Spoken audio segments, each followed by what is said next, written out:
Good evening, everyone. Pleasant good evening to everyone. Welcome to this week's episode of Sounds of the Diaspora, Artist to Artist, a conversation with yours truly, Dion Parson.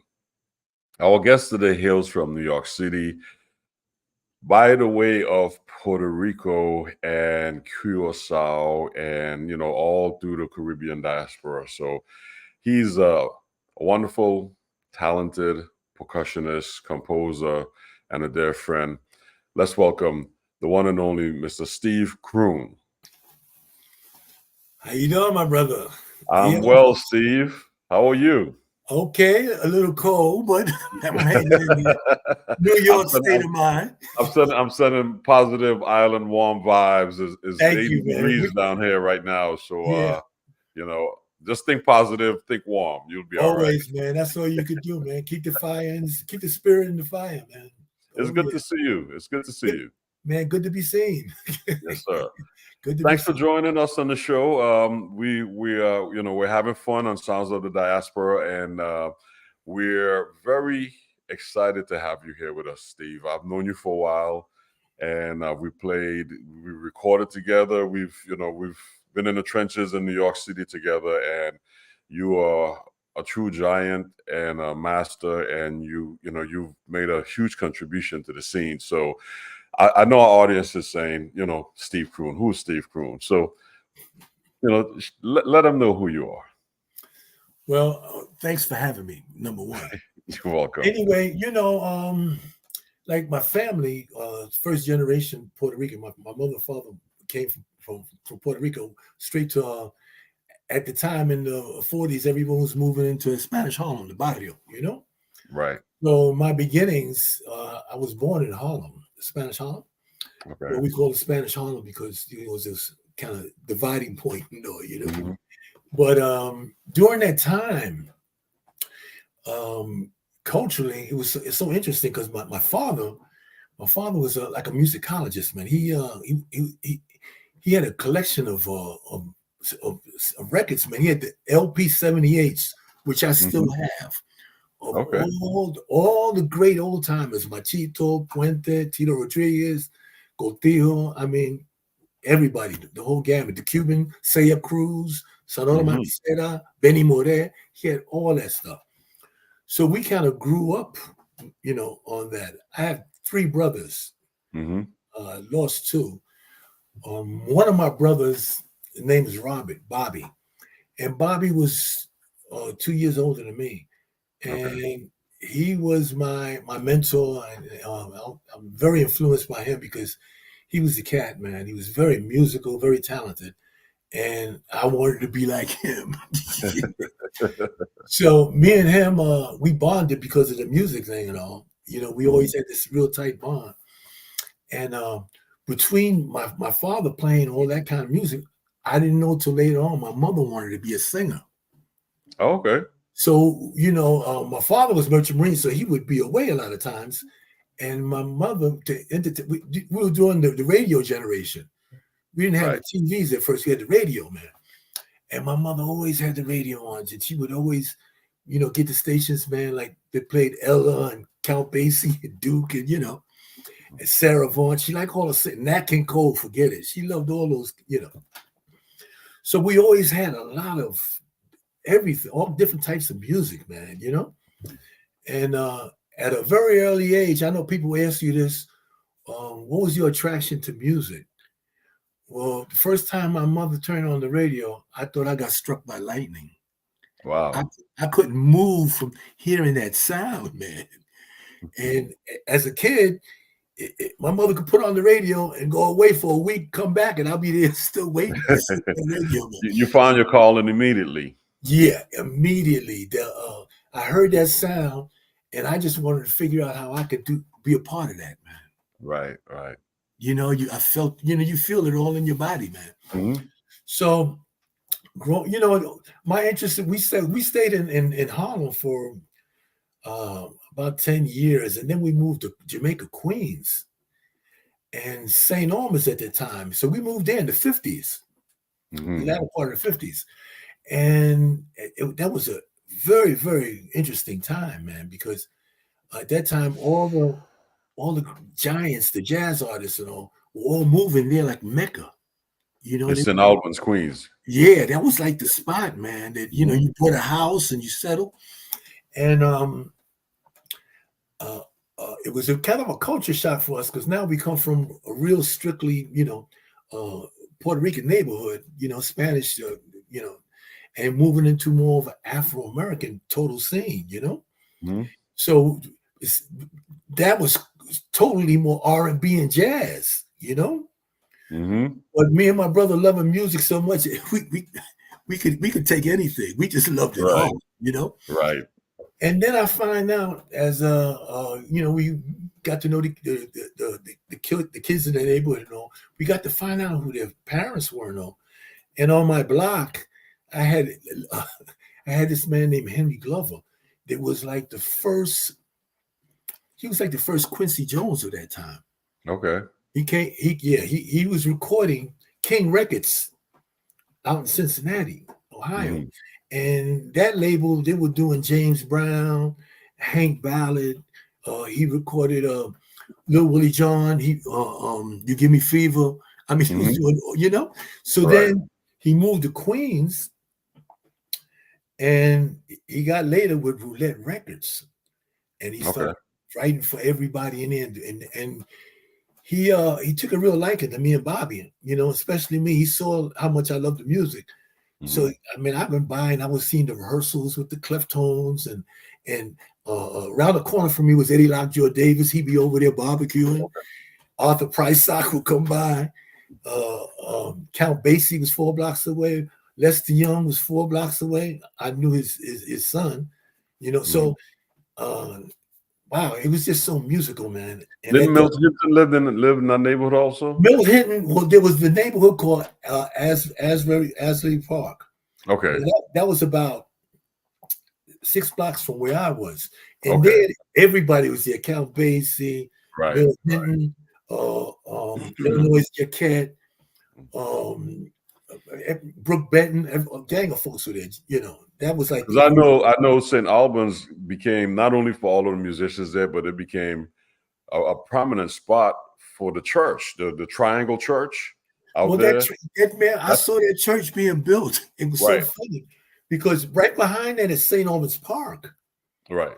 And in St. Albans Park, me and my brother used to come, man. We had the drummers would come on Sunday, just like, during the scene of the 60s, especially the 60s and all, the 70s and all that, all the parks had on Sundays, Saturday, Sundays, they had drum things going on. Everybody would come with their color. Yeah, exactly. They were more they were more like jam sessions though. Cats would come out with, the congas, djembe and stuff like that, timbales, everything, and you had your sections. And cats would just, jam and play, man.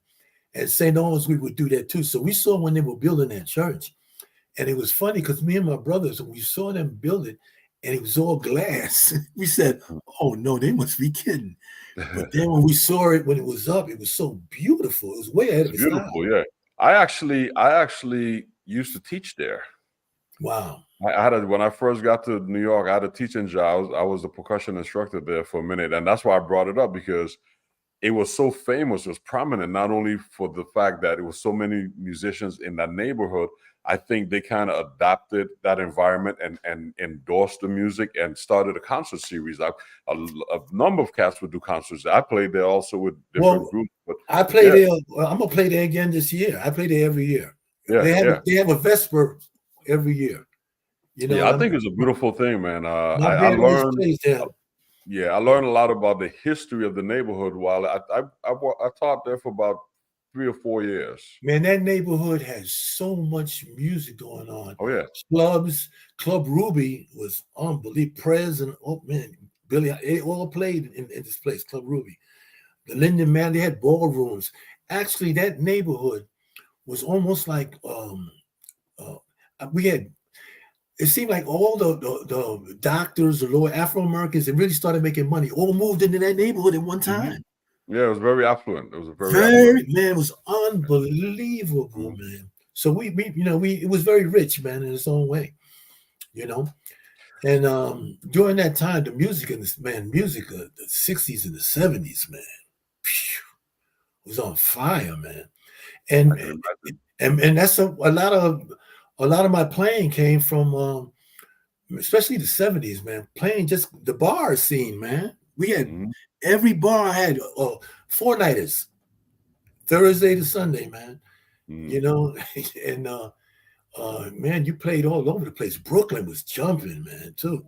What I like is from hearing, you tell how you came up, kind of like a apprenticeship. You hook up with the Oh, cats and you yeah. you put that time in. Back then, the schools as we know it, the education system for the music wasn't that prominent, so you had to go out and find it, and you were in that rich environment, so you were just playing every day with all the cats. I was going, man, me and my brother, if anything was happening, we were there. Mm-hmm. And the thing that was really beautiful is we were both very open-minded, even though we really loved the Latin thing and all. But like I'd hang out with a lot of the cats, man, playing calypso, man, like in Brooklyn, the Mm-hmm. calypso groups. I played with a lot of Panamanian cats, man. I mean, there was so many different pockets of different types of Right. music, and I wanted to play it all. Oh yeah. And then during the 60s, the Alatunchi came in, so the African thing came in. It was huge, man. Babatunde Olatunji. Oh, that's right, man. So 6/8 and all this stuff, and Mm-hmm. Funga and all that. Yeah, drums of passion. That was his thing. Man, that was Drums and of it was great because everybody used to play, for dance classes. I used to play for a lot of dance classes, Mhm. a lot of, So I got to really check out a lot of different types of. I loved all kind of music, man. Yeah. And that's great. It shows You know? in what you do and all the folks that you've worked with, because when I met you in I think it was like the mid 90s, you were doing you were everywhere. You were But scene, you on the R&B scene, you was I mean, I knew you like with Luther Vandross. That was like your gig. And then the Ron but you know Carter what was stuff. beautiful? The development to that is that after I seen that I played with a lot of different people and all, I seen that I had to learn a little more technique. Yeah. And I had to get more. So then I I sorted out cats. Like I studied for a while with this Tommy Lopez. Okay. Incredible. Going up played with Eddie Palmieri for years.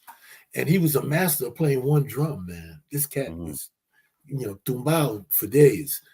And I studied with him for a while. And then I got into the Brazilian thing. Mm-hmm. And I started hanging out with Dom Romao, the drummer. Yeah. And Dom, man, we started jamming together. He liked the way I played. So I ended up just jamming with him for about a year. And I ended up in his band. Okay. With Savuka, Portinho, Dom Salvador. I mean, all these Portinho, cats. yeah. And this is in the 70s, man. Claudio, I mean, I was like in awe, man, because I was really, it was amazing, man. And so for years, all that stuff kind of developed. Then you talked about getting into the R&B and all. My big break came in '80, and that was with Luther Vandross. Right. I mean, and that's like the stage I knew you on outside of the jazz stuff. So yeah. Well, that all happened simultaneously. Luckily, because I was so open-minded to everything, I was able to fit in the different pockets. What I did percussive wise, besides just playing conga, my toys and everything, a guy that I admire a lot is Don Elias. Yeah. Because certain cats really, we use it as a season. Mm-hmm. You get a little piece of everybody's culture, and you put it in your medicine cabinet, and you use it as a spice and all. So you hear something, you hear a little Caribbean flavor, Jamaican flavor, you put a little of that in there. You hear a little of this, you put a little of that in there. You know how to add the right spice to the right thing. That's the key. That's the key. You mentioned Don Elias. The first record date I ever did when I moved to New York with Ray Anderson, Don Elias was a percussion player on it. Great percussionist. Yeah, from St. Martin. He was originally from St. Martin. That's right. Yep. And you and I met on a record date with Stephen Scott. That's right. That's right. Yeah. That was a great record date too, man. I met great you, and Ron Blake was on it. Yeah, Ron was on it. Ron Blake, Dwayne Bruno. I think Branford was on it. Branford Marcellus was on it also. Played on. Yeah. It was a beautiful record, man. There was two drummers. It was Victor Lewis and myself. And that's where we met. You know? Yep, because I was touring with Steven at that time. I was playing in this trio at that time. It was a great band. I think I want to say 94, 95. That's right. You're right. Yeah. It was around then. But the beautiful thing that happened when I got with Luther, it was around 80. And I got in from an audition because I used to sub a lot for a lot of percussionists, man. Mm-hmm. And a lot of guys like to use me because they would send me and I would do the gig, man. I'd really do it, be on time. I'd play, I always had good ethics like that. And so they would use me a lot. And this one percussionist named Crusher Bennett from Trinidad. He was like the second to Ralph McDonald. So he was doing all the record dates and the jingles. So he would send me on a lot. Whenever they offer him a tour, he didn't want to go because he was making a lot of money doing the sessions. Right. In the 80s, they had jingles and sessions galore. Oh, yeah. So the Luther thing came and he said, "Hey, man, Luther's looking for cats, man. You want me to put your name in?" I said, "Yeah." And I went and auditioned for him. And I got the gig because he was playing the house and not home. And I came with a rain tree. And he went, doom, doom, doom, doom, doom. I went, and he just looked at me. He went like this. He said, I got the call, man. I got the call, man. You was up in there with Nat Adley Jr. He was the MD, right? Nat Adley, Skip. Yogi Horton was the drummer. Yeah. The original drummer. Doc Powell, Skip Anderson. That was the first group. And so the thing that was beautiful with Luther is that it was R&B, but it was on the top scale of R&B. We were playing some really hip stuff. Oh, yeah. And what was good about it is that Nat let me put in my little colors, man. I would put some some samba stuff in there, a little, I was able to play light stuff. It couldn't be heavy and all, but I could put some grease in there, Right. You know what I mean? You found your spots. You found your I found my little flavor things, and which was really cool. And then the same thing came up 5 years later. The same thing came up with the same guy, Crusher, that he started working with Ron Carter in town. Okay. And Ron, he didn't want to go on the road. So he told Ron about me. And I auditioned for Ron, and Ron said, "You got the gig." So I told him, "Hey, I'm playing with this guy, Luther." He said, "Listen, whenever you're off, you can play with me. Just give me a sub." Right. So I got him a sub, and I would go back and forth, man.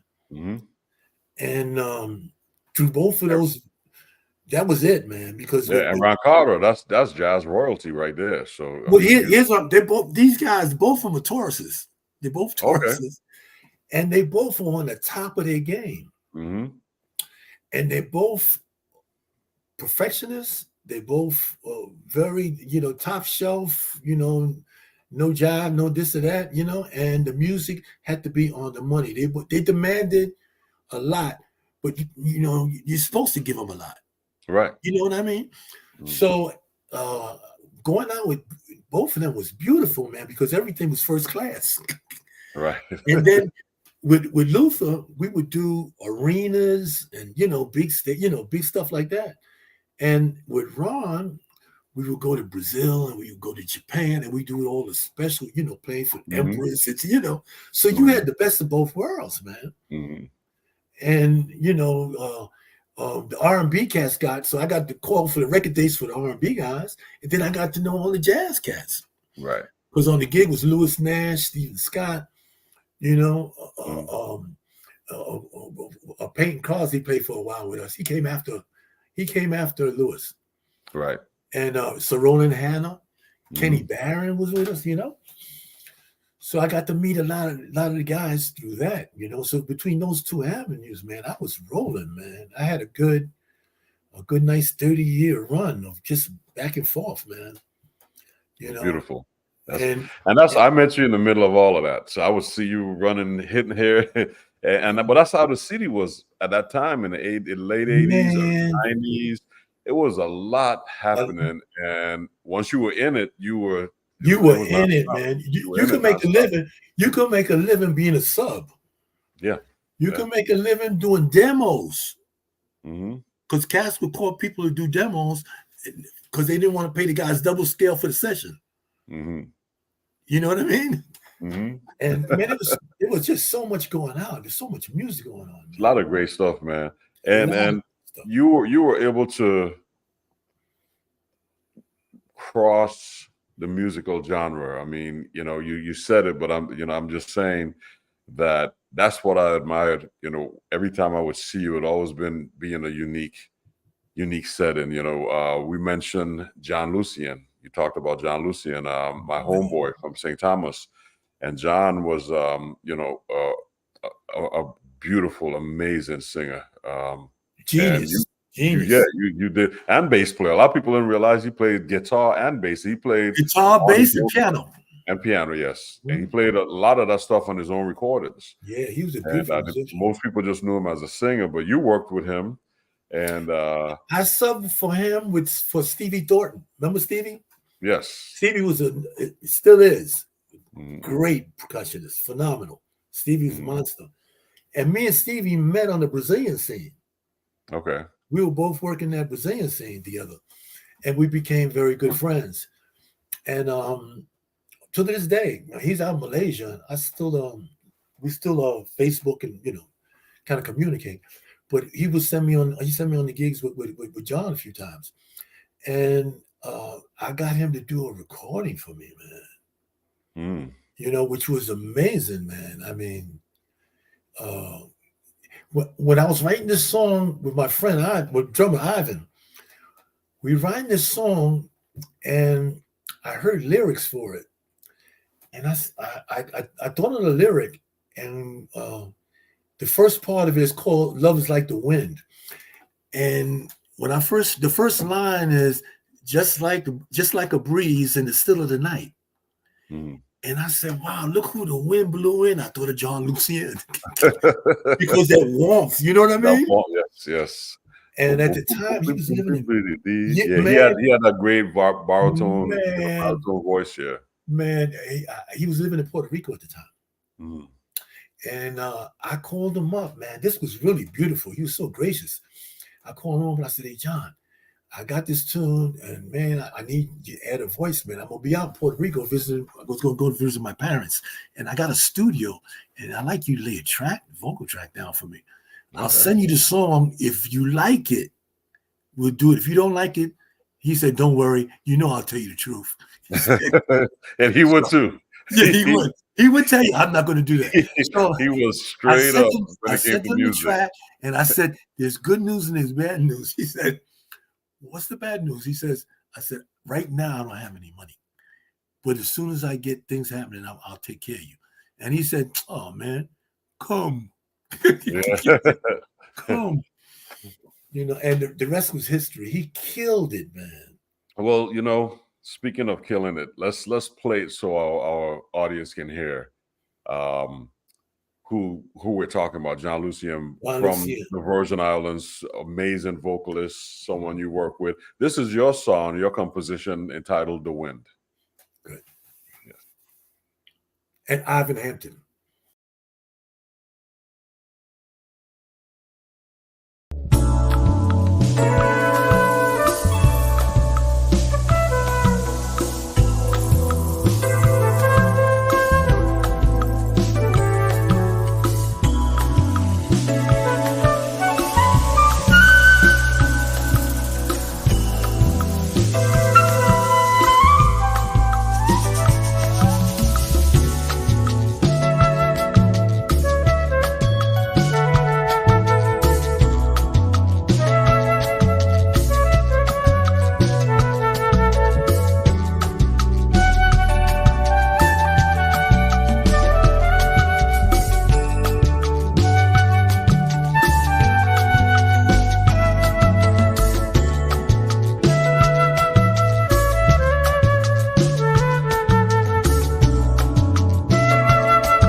in the still of the night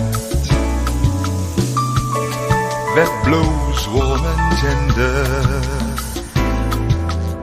so cool and so light, blowing her song in my ear,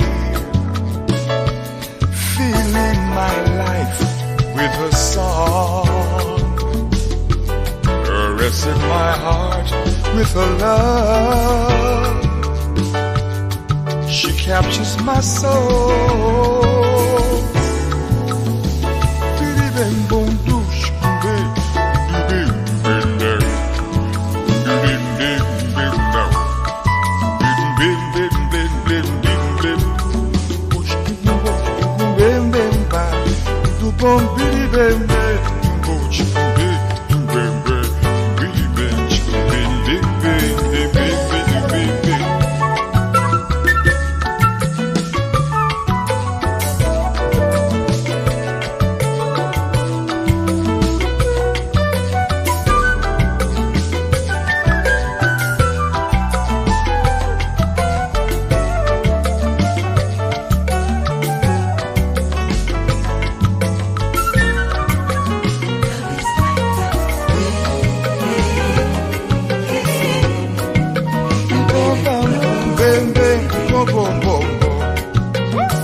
You got that rain tree at the end. Oh yeah, man. He killed it, right?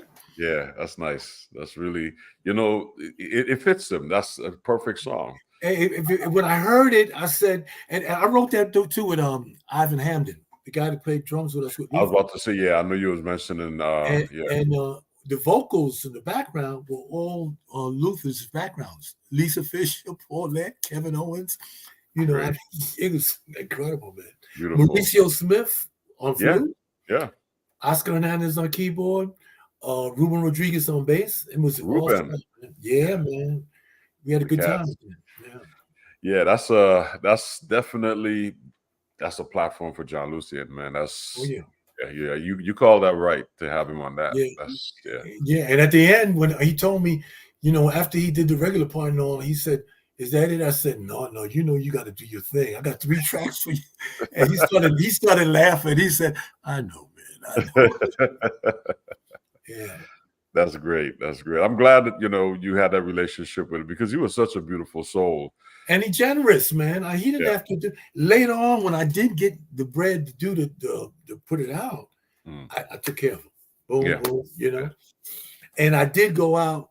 I used my credit card. I went out with a bottle of Dom Perignon because I had to give him something.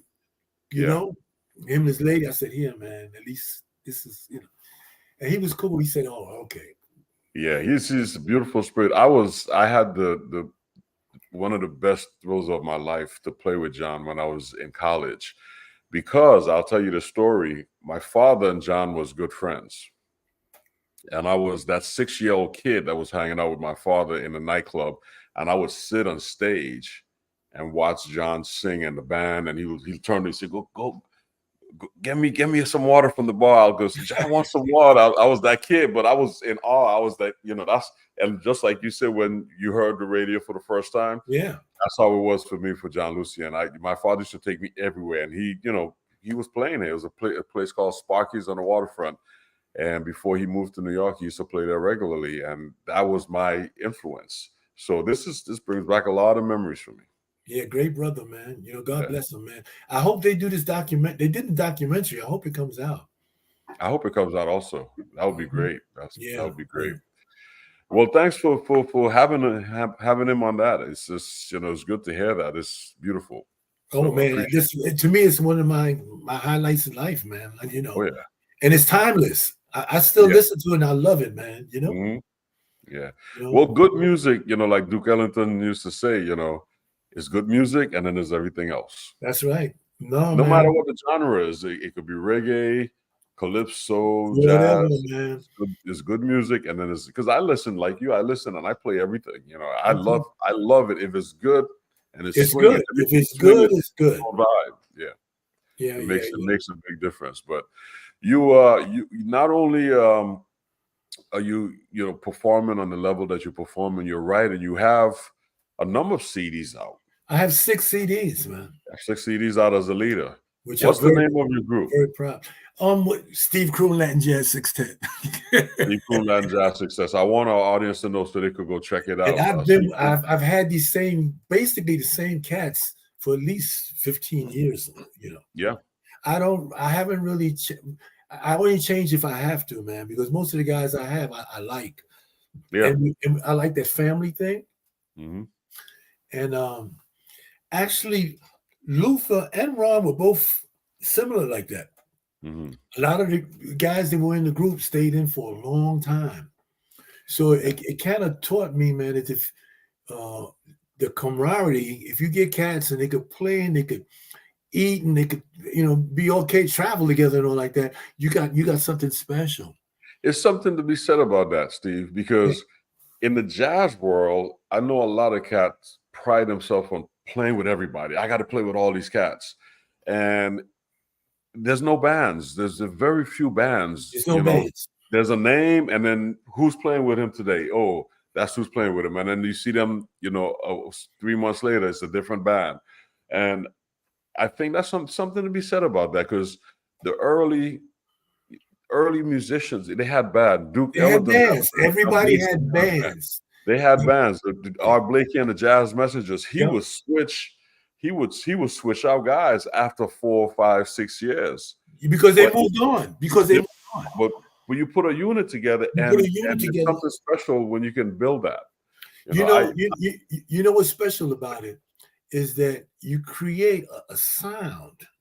Mm-hmm. Because some people, everybody's got their own thing. Some people like a lot of change and go different directions and all, and that's fine, because I think everybody should be free to express the way they want to express themselves. I like formula because maybe I grew up with that, so I kind of like formula. But there's something to be said about cohesiveness. Like you said, you get the right cats and the gel.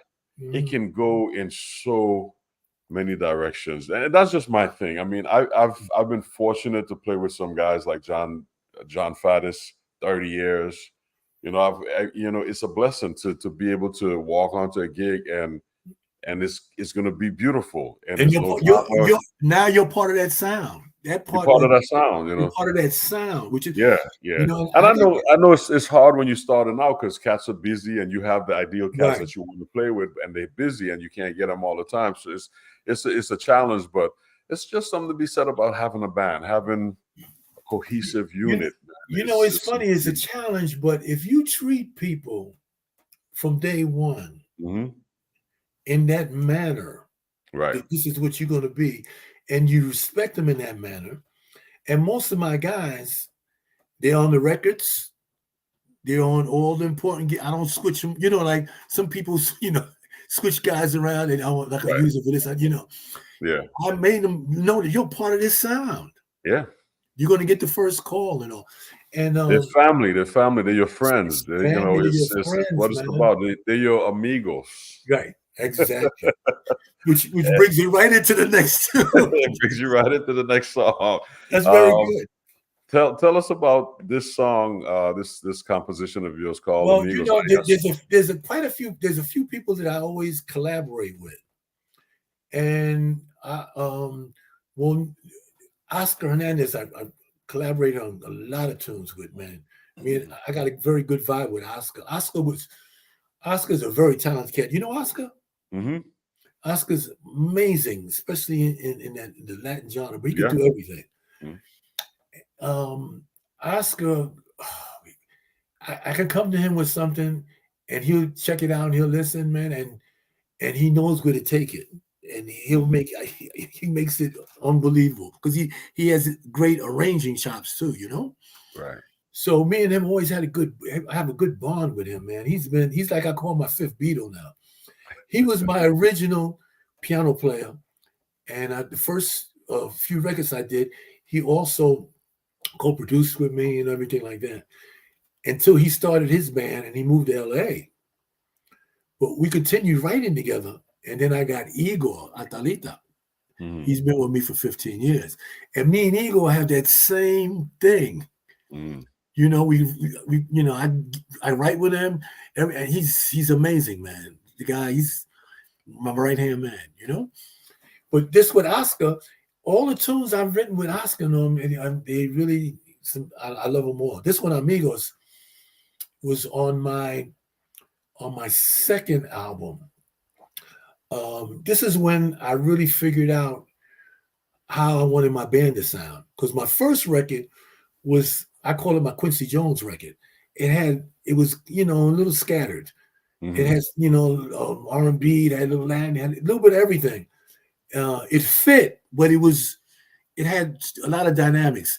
Right. And if you don't have a good promoter, someone behind you, they can't sell it. Because they want to pigeonhole you, they want you to be one thing or the other. Right. You know what I mean? So my first record was like that. And the second record with Amigos and all like that, it kind of gave me that, no, this is what I want to do. I want to go back to my Latin jazz thing, my first love and all. And this was one of the first tunes that really brought that out of me. And I used it as my theme song. Great. Yeah. Yeah. So, well, let's check it out. Amigos. And saxophone solo on this one is Tim Reese. He kills it, man. Okay. Yeah. Check it out. Amigos. Mm-hmm.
Yeah, man. Amigos. Yeah. That was Vince Cherico on drums. That's Vince. Okay. That's Vince. Ruben Rodriguez on bass. Mhm.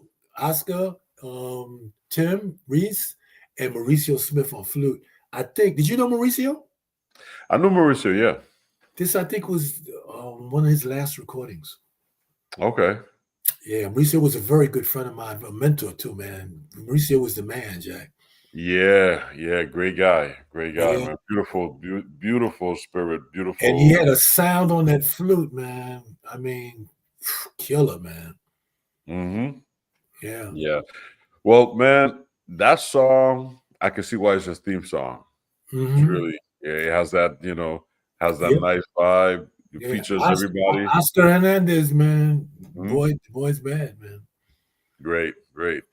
I want to jump in. You have another song here. I want to jump into this other song real quick. Mi Lindo Son.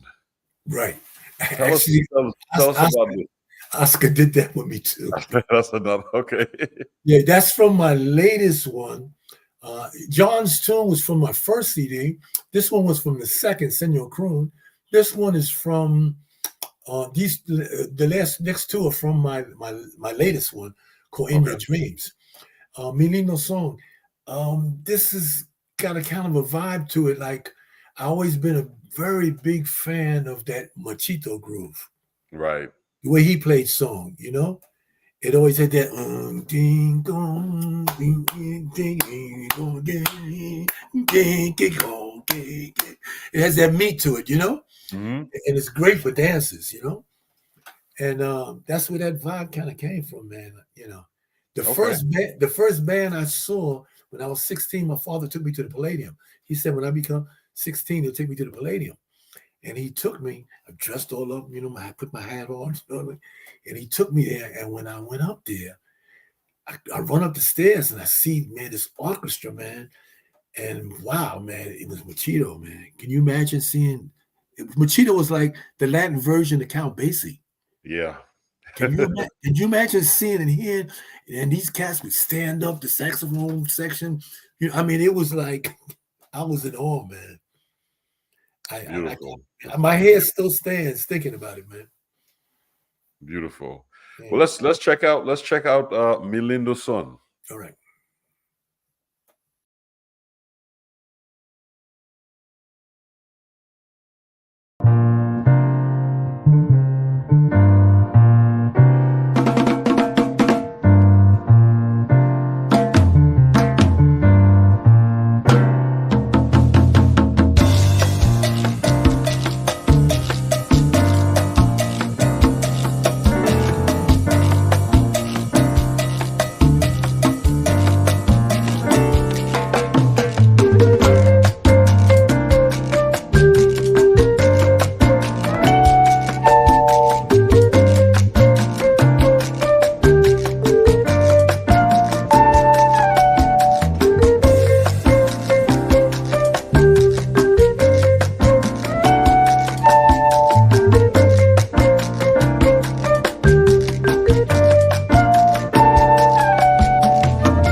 Yeah, man.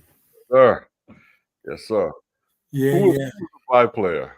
Oh man, he's been with me for Brian Carrot, man. He's Brian been with Carrot. me. That's who I thought it was. Okay. Brian's been with me for man at least close to 15 years. And he also collaborates and writes with me a bit too. And wow, he has a lot, man. Brian's a bad dude, man. Oh yeah. He has a special. He got that little flavor, man. That island flavor. He's very good. Actually, on this was the group mainly. Igor,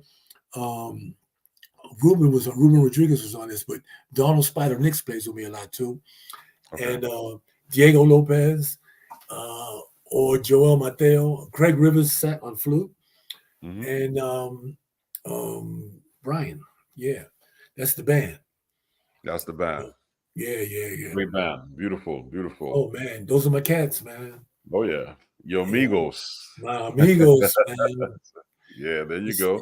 Yes, there you go. Well, you shared your music, you've shared your compositions, you talked about your musical family.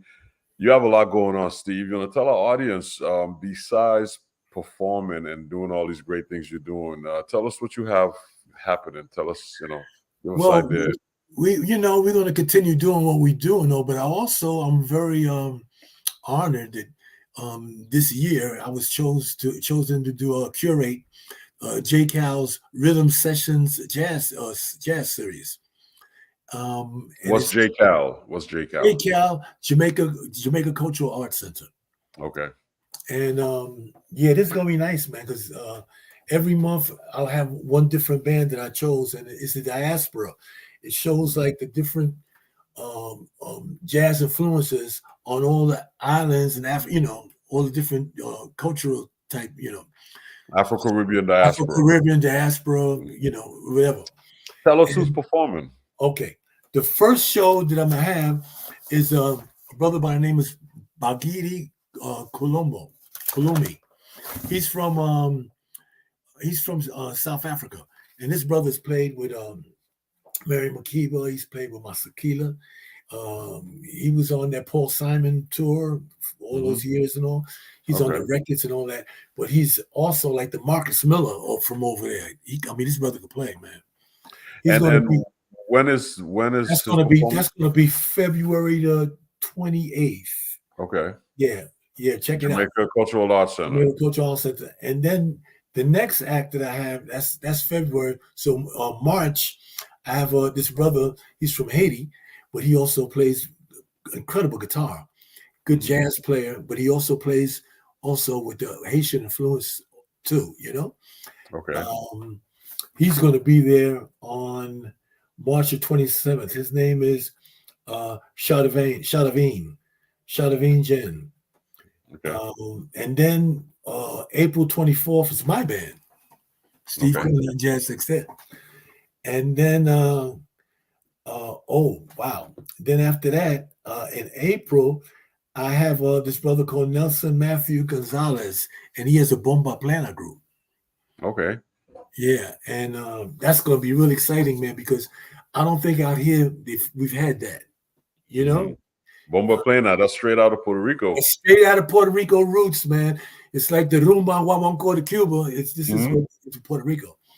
And then to end the whole thing, I got the one and only Dion Parsons and the 21st century band playing the Jamaican and the reggae and all kind of roots, the roots from the islands and the Caribbean roots.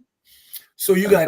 Thanks for having us there. That's you know what, man? I couldn't think of anyone. But I wanted you bad because I always come to see you every year when you're playing at Dizzy's. Yeah.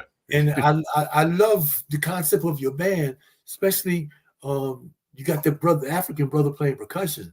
Aliyun Fai, the Sabah. Very unique to add that, and he plays so well with the jazz thing. It doesn't take any. It's amazing. Yeah. And then you have a steel pan player too.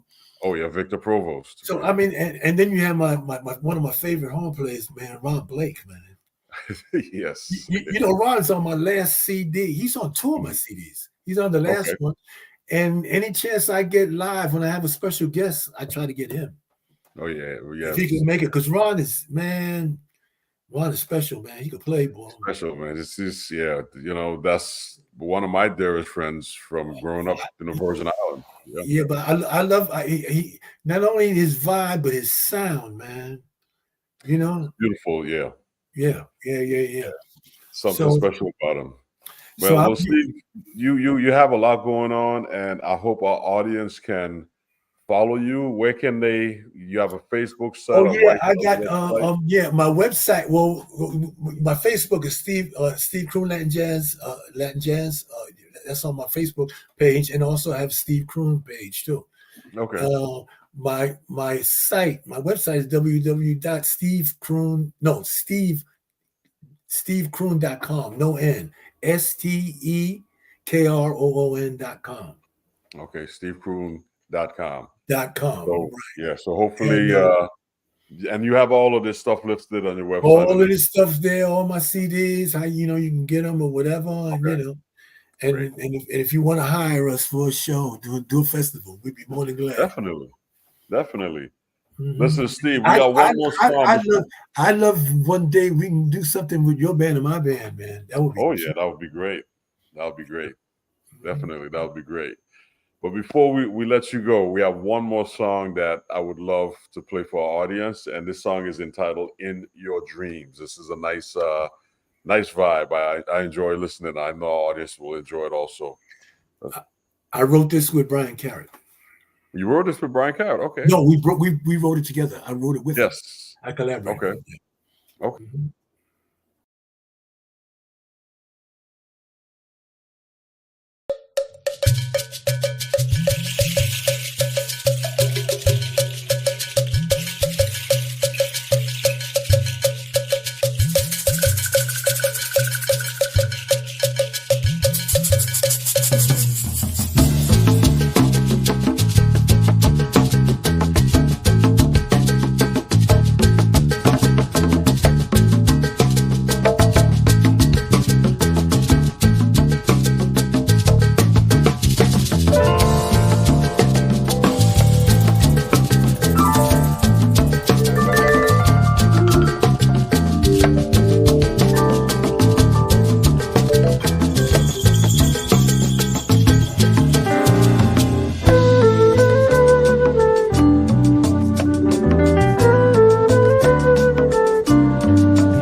Yeah, man. Steve Kroon and Brian Carrot, In Your Dreams. That's Yeah. a great collaboration. Yeah. I love that song, man. Well, Steve, man, it's sorry to say it's that time. But it was like you said, man, it was fun, man. I enjoyed it. Yeah. Thank you for joining us, Steve Kroon. Thanks for having me. You're a true inspiration, great music. I love your band. I love your music. Continue success to you and all the cats, all of your amigos in your environment musical family. And thanks for being on the show. And we look forward to having you back in the near future. And thanks for doing this, man. And you're sharing our talents, man, with the whole world. Thank you, man. It's an honor. You're doing a real great service, bro. Thank you. Appreciate it. Coming from you, I really appreciate it. Thank you, Steve. Thank you, man. I don't have to tell you to stay warm. Oh, no. All you got to do is go outside. I'm good. You stay warm. I'm going to be sending you some warm vibes, man. Right, Steve Kroon, ladies and gentlemen, thanks for joining us on Sounds of the Diaspora. And it's been a pleasure having you on the show. On the one. Peace. That's it, ladies and gentlemen, for this week's episode. But before we leave, I would like to tell you who will be on the show next week. My good friend from New Orleans, the one and only Mr. Calvin Johnson Jr., saxophonist. And he's got some wonderful stories to tell, great music to share with you guys. Come back next week and join us. Sounds of the Diaspora, artist to artist conversation with yours truly, Dion Parson. Take care. Have a good night.